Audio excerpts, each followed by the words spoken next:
সুপ্রভাত বন্ধুরা, কেমন আছো তোমরা সবাই? আশা করছি সবাই খুব ভালো আছো, সুস্থ আছো। আমিও কিন্তু ভীষণ ভালো আছি। তো বুবাই লিপিস ওয়ার্ল্ডের আরও একটি নতুন ব্লগে তোমাদের সবাইকে ওয়েলকাম। আজ হলো শুক্রবার আর একটু স্পেশাল দিনও আছে। আজ হলো অক্ষয় তৃতীয়া। তো এখন বাজে ঘড়িতে ঠিক সকাল 7:30। আমার সকালের মোটামুটি সমস্ত কাজই করা হয়ে গেছে। তারপরে স্নান সেরে চলে এসেছি, একটি শাড়িও পরে নিয়েছি। তারপরে হেয়ার কামিং করে সিঁদুরও পরে নিলাম। তারপরে যাব পুজো দিতে, তো ভাবলাম একটু আলতা পরে নিই। তো আলতাটা পরে নিচ্ছি। আর দেখো শাড়ি পরেছি আজকে, কিন্তু শাড়িটা বলতে পারো ঠাকুমার আবদারেই পরা হয়েছে।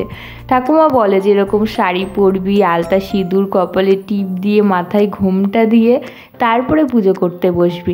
এটাতে দেখতেও ভালো লাগে আর শাড়ি পরেই পুজো দিতে বসতে হয়। তো ঠিক আছে, ঠাকুমার আবদারটা আজকে পূরণ করলাম। অনেক দিন ধরেই আর কি বলছিল, মাঝে মধ্যে শাড়ি পরে পুজো দিই অবশ্য, তবে রোজ রোজ দেওয়াটা না সম্ভব হয়ে ওঠে না। অনেক রকমের কাজকর্ম থাকে, তো আর শাড়ি পরে না খুব নাজেহাল অবস্থা হয়ে যায়। আর এই শাড়িটাও জানো তো ঠাকুমাই আমাকে দিয়েছে। তো ঠাকুমা অনেক দিন ধরেই বলছিল আমার দেওয়া শাড়িটি পরে তো পুজো দিতে পারিস। তো আমি ভাবলাম ঠিক আছে, তাহলে আজকেই পরে পুজো দেব। তো শাড়িটি যখন পরেছি না, কী যে খুশি হয়েছে ঠাকুমা, সে কি বলবো। তো যাই হোক, চলো বন্ধুরা, আজকে আমি অক্ষয় তৃতীয়ার দিন বাড়িতে কিভাবে পুজো দিই সবটাই তোমাদের সাথে শেয়ার করব। দেখতে থাকো আমার সাথে। আই হোপ যে আজকে ব্লগটিও তোমাদের ভীষণ ভালো লাগবে। তো দেখো, বৃন্দা দেবীকে জল ফুল দিয়ে পুজো দিয়ে চলে এসেছি আমি ঘরে। তো এসে দেখো ঠাকুমা কিন্তু আমার সাথে সামনে বসেই থাকে যখন আর কি পুজোটা দিই। তো এখন ঠাকুরের সিংহাসনের আর কি সমস্ত ঠাকুরের ফটোগুলোকে সুন্দরভাবে মুছে নেব। আর এদিকে দেখো আমার কৃষ্ণগোপালকে কি সুন্দর অপূর্ব লাগছে। আমি নিজে হাতে আঁকিয়েছি চোখ নাক। তো এটা আমি পুজোর সময় ড্রেসটি কিনে দিয়েছি, জানো তো, সব গোপালকেই কিনে দিয়েছি। আমাদের মোটামুটি 6টা থেকে 7টা গোপাল আছে। তো প্রত্যেকটি গোপালকে পুজোর সময় আমি একটি করে ড্রেস দিয়েছিলাম। তোমাদেরকে না গোপালের সব ড্রেসগুলো একদিন দেখাবো। তো আজকে আমি ঠাকুরকে পুজো দিচ্ছি কিন্তু ফল দিয়েই। তো এখানে দেখো কলা, মৌসুম্বি লেবু, তারপরে হচ্ছে আঙুর ফল, কিশমিশ আর মিছরি দিয়েই রোজকারের মতন পুজোটা দিয়ে নিচ্ছি।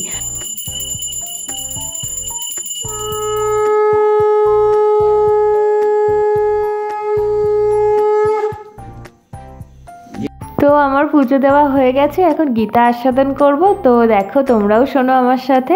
আর আজকে জানো তো, যেহেতু অক্ষয় তৃতীয়া, অনেকেই লক্ষ্মী গণেশ পুজো করবে আর দোকানে তো করবেই পুজো। আর আজকের দিনে জানো তো, সংসারের জন্য নাকি কিছু কিনে নিয়ে আসা ভীষণই শুভ। লোহা, কাঁচ, অ্যালুমিনিয়াম এইগুলো বাদে কিছু সংসারের জন্য কিনে নিয়ে আসলে নাকি খুবই শুভ হয়। আর যদি কিছুই না আনতে পারো তাহলে একটা পান সুপারি নিয়ে আসতে পারো, এটাতেও খুব ভালো হয় ঠাকুরের জন্য। তো দেখো আমার পুজো দেওয়া হয়ে গেছে। তারপরে আমি চলে এসেছিলাম আমাদের রাধা গোবিন্দ শিব মন্দিরে। তো রাধা গোবিন্দকে প্রণাম করে, তারপরে ভোলানাথকে প্রণাম করে কিছুক্ষণ বসে তারপরে চলে এসেছি গোপলুর সামনে। দেখো গোপলুকে কত কিউট লাগছে, আমার সাথে কিন্তু পুরো ম্যাচিং হয়ে গেছে। আমিও সাদা পরেছি, গোপলুও সাদা। কি মিষ্টি লাগছে না দেখতে? অবশ্যই কিন্তু কমেন্ট করে জানিও একটি। তো তারপরে বাড়িতে চলে এসেছি। আজকে ভাবলাম এঁচোড় রান্না করব। তো দেখো গাছটা না, এই পাশের ডালটা একদম শুকিয়ে গেছে, একটা এঁচোড় ধরেছে। আর ওই পাশের ডালটাতে মোটামুটি কয়েকটি ধরেছে। আগের বছর অনেক এঁচোড় হয়েছিল। তো যাই হোক, একটা এঁচোড় পেরে নিলাম, নিয়ে পিসিমণির বাড়িতে যাচ্ছি। পিসিমণি বেশ সুন্দরভাবে এঁচোড় বানাতে পারে। তো ভাবলাম ঠিক আছে, আমার তো যুদ্ধ করতে হয় এঁচোড় বানাতে গেলে। তো ওই জন্য পিসিমণির বাড়িতে চলে এসেছি।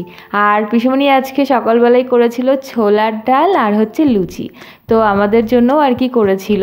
আর এদিকে দেখো আমি লুচি ভাজতে চলে এসেছি আর ঠাকুমাকে দিয়ে এসেছি লুচি আর ছোলার ডাল। তো লুচিগুলো জানো তো বেশ টপা টপা করে ফুলে উঠছিল, যেহেতু তেলটা অনেকটাই বেশি ছিল। আর যখনই তেলটা কমে আসলো তখনও একটা লুচিও ফুলছিল না। তবুও অল্প তেলের মধ্যে একটা লুচি এমনভাবে সুন্দর ফুলে উঠেছে, তখনই আর কি আমি পিসিমণিকে বলছিলাম দেখো এইটা থেকেও শিক্ষা নেওয়া কিন্তু উচিত। এটা থেকেও শিক্ষা হওয়া উচিত, কারণ অল্প কিছুতেও মানুষ সাফল্য যদি চায় মন থেকে করবে, তাহলে কিন্তু চেষ্টা করলে কিন্তু হয়। তো সেটাই আর কি। তারপরে দেখো লুচিগুলো ভাজা হয়ে গেছে। তারপরে একটু লুচি চিড়ে কাকগুলোকে দিয়েছি। পিসিমণি দিয়েছিল হচ্ছে রুটি আর আমি দিয়েছিলাম লুচি। তো সবাই আর কি রুটিগুলো ফেলে লুচি নিয়েই টানাটানি করছিল। তো সবাই আর কি কাকগুলো ওখানে বসেও ছিল, একবার লুচি খেয়ে টেস্ট পেয়ে গেছিলো। তো যাই হোক, তারপরে সবারই মোটামুটি সকালে ব্রেকফাস্ট করা কমপ্লিট হয়ে গেছে। এখন এঁচড় বানাতে চলে এসেছি। তো পিসিমণিও এঁচড়টা বানাতে গিয়ে রীতিমতো যুদ্ধ করেছে। যাই হোক, এবার দেখো সুন্দরভাবে কি সুন্দর বানাচ্ছি এঁচড়টা। তো আঠা, প্রচুর আঠা ছিল, জল ঢেলে ঢেলে নিলে এরকম আঠাগুলো মানে আর কি চলে যায়। তো এরকম দুফালি করে নিয়েছে, নিয়ে ছোট ছোট করে এই দেখো পেছনের অংশটাও কাটা হচ্ছে, আবার ওদিকে আঠি তারপরে সমেত যেটা থাকে সেটাও আলাদা করে ওটা হাত দিয়ে ছাড়ানো হয়ে যায়। এঁচড় কিন্তু আমি ভীষণ ভালো খাই, আর খাই বলে এত বড় কেটে ফেলেছি যে অনেকটা হয়ে গেছে, মোটামুটি 3 দিন রান্না করে খাওয়া যাবে। তো আজকেই মোটামুটি একটু বেশি করেই রান্না হবে, আর 2 দিন বড় পিসিমণি একদিন রান্না করবে, আমি একদিন করবো, ব্যাস। তো আজকে হবে এঁচড় আর হচ্ছে উচ্ছে আলু ভাজা, নিরামিষভাবেই করব আজকে যেহেতু অক্ষয় তৃতীয়া। আর তোমাদের দাদাভাইও যেহেতু বাড়িতে নেই, মানে আমিষ খাওয়ার কোনো ব্যাপার নেই আমার, মানে হলেও চলে না হলেও চলে এরকম একটা ব্যাপার। তো ভাবলাম ঠিক আছে নিরামিষই খাওয়া যায়, আর সবাই তাহলে খেতেও পারবে। তো দেখো তোমাদের সাথে গল্প করতে করতে কিন্তু উচ্ছে আলু ভাজাটাও হয়ে গেছে, আর এদিকে আলুটাও ভেজে নিয়েছি আমি। তারপরে তেলের মধ্যে জিরে ফোড়ন দিয়ে নিচ্ছি, নিয়ে লঙ্কার গুঁড়ো, হলুদ, লবণ, আদা আর হচ্ছে জিরে পেস্ট, এগুলো দিয়ে ভালো করে মশলাটা কষিয়ে নেব। কষানো হয়ে গেলে আলুগুলোকে দিয়ে দিয়েছি। এবার আলুগুলো দিয়ে ভালো করে কষা কষা হয়ে গেলে তেলটা ছেড়ে দিয়েছিল, তারপরে সিদ্ধ করে রাখা এঁচড়টা দিয়ে দিয়েছি, দিয়ে বেশ ভালো করে এখন কষাতে হবে। তো এঁচড়টা যেহেতু একটু হালকা সেদ্ধ করে নিয়েছি, তো বেশিক্ষণ না কষালেও হবে, মশলাটা তো বেশ ভালো করে কষানো হয়েছিল।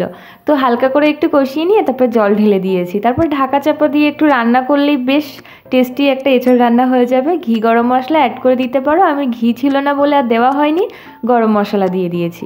তো দেখো এঁচড় রান্না ফাইনালি কিন্তু হয়ে গেছে, আর দেখতেও খুব ভালো হয়েছিল, টেস্টিও হয়েছিল, আর অনেকটা পরিমাণে হয়েছে যেহেতু সবাইকে দেবো তাই জন্য। তারপরে ভাতটাও বসিয়ে দিয়েছি, ভাতটা সবার লাস্টেই বসাই, তাহলে একটু গরম গরম খাওয়া যায় এই আর কি। তো এদিকে দেখো ঠাকুমার জন্য বাটি করে এখন এঁচড়টা দিয়ে আসবো, কেননা ঠাকুমার খাওয়ারও টাইম হয়ে গেছে। তো রান্না করতে আজকে আমার একটু দেরিই হয়েছে, কেননা ওই গোটা এত বড় এঁচড়টা কাটতেই প্রায় 1 ঘন্টা লেগে গেছিলো। তো ঠাকুমা এসে দেখি গীতা পড়ছে, মানে আর কি স্নান ধুতি হয়ে গেছে। তো তারপর ঠাকুমাকে এঁচড়টা দিয়ে যে বড় পিসিমণির জন্য এঁচড়টা নিয়ে নিচ্ছি, নিয়ে এখন দিয়ে আসবো। তো মোটামুটি এখন রান্নাবান্না কমপ্লিট। তারপরে এখন ভাতটা নামিয়ে আমি গ্যাস ওভেনটা মুছে নেব, যেহেতু ভাতের এঁঠোটা রয়ে যাবে, তো ভাবলাম একেবারে মুছেই নিই। আর গ্যাস যেহেতু ছিল না, আমার গ্যাসটা কিন্তু পরিষ্কারই ছিল, রান্নাবান্না তো তেমন একটা হয়নি, তো ওই জন্য হালকা করে একটু মুছে নিচ্ছি। তো চলো বন্ধুরা, আজকের মতো ব্লগটি এখানেই শেষ করছি। কেমন লাগলো আজকে সারাদিনের ব্লগটি অবশ্যই কিন্তু জানাবে একটি কমেন্টে, যদি ভালো লাগে অবশ্যই একটি লাইক করে দেবে। দেখা হবে তোমাদের সাথে আবারও একটি নতুন ব্লগে। ততক্ষণ কিন্তু তোমরা সবাই খুব ভালো থাকবে, সুস্থ থাকবে, সাবধানে থাকবে পরিবারের সকলকে নিয়ে। চলো বাই, টাটা।